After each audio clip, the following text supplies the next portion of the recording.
We are Onyx Imaging.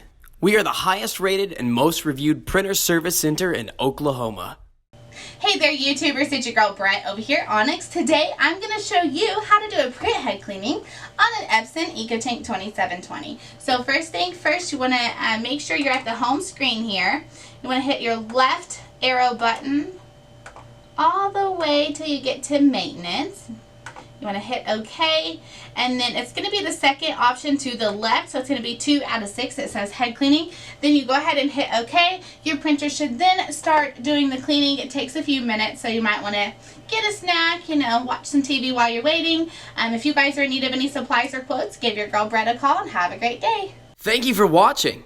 If you're interested in how you can receive free labor on all of your service calls, as well as how to qualify for free printer upgrades, contact us today. We are here for all of your printer and office supply needs.